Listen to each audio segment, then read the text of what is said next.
C'est qu'un entrepreneur, c'est pas un coureur de sprint, c'est un marathonien. C'est-à-dire, ça sert à rien d'aller vite ou très vite ou d'être le plus rapide aux 100 mètres. Non, il va falloir tenir la distance et ça va être très long.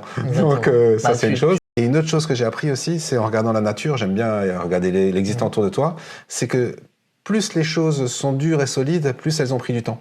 Si par exemple, tu prends deux essences d'arbres, entre un arbre qui va pousser vite, comme un sapin, et un arbre qui va pousser très lentement comme un chêne, le chêne, ça va être un bois dur, très costaud, avec des poutres plus fortes et tout, que le sapin. Mais il va peut-être mettre 5 fois plus de temps à pousser qu'un sapin. Et bien c'est à cause de ça, c'est parce que le chêne, il se construit lentement qu'il est tellement costaud, quoi. C'est un bon parallèle. Oui. Bon parallèle. Et ça, c'est des choses, on les oublie, parce qu'on veut toujours que ça aille vite. Mais si tu vas vite, t'auras une charpente en sapin, quoi. Si tu vas doucement, t'as une charpente en chêne, quoi. Donc c'est toi qui choisis la charpente que tu veux. Alors peut-être que dans certains cas, la charpente en sapin, ça suffit. Mais on a envie de dire, dans le monde dans lequel on évolue, on parlait de tous les ans, il y a autre chose, que tu l'as dit, des crises, mais on est quand même sur une accélération de ces phénomènes parce que tout va plus vite. On se rend compte que notre société et les entreprises doivent être beaucoup plus agiles. Et si on prend rien que, par exemple, l'intelligence artificielle, à quel point ça a bousculé un petit peu nos manières de travailler.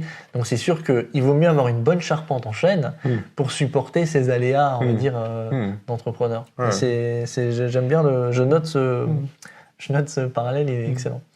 J'ai une question qui me vient, c'est si tu n'avais pas été entrepreneur, probablement que tu aurais été chimiste, si on peut imaginer, mais peut-être que tu as une autre idée, peut-être que, je sais pas, si tu n'avais pas entrepris au final, qu'est-ce que tu aurais fait? Voilà, tu as commencé dans la chimie, ton premier job c'était dans la chimie. Est-ce que si tu n'avais pas entrepris, tu aurais fait autre chose? Alors, je pense que je suis curieux. Et je pense que je suis créatif aussi. Je l'ai appris sur le tas. C'est-à-dire que je suis un peu touche à tout. J'aime bien faire plein de choses. Quand j'étais à l'armée, avant je te parlais de mon armée, je m'emmerdais très vite parce que le soir, j'étais dans une garnison, enfin un centre de recherche près de Paris. Le soir, je m'emmerdais.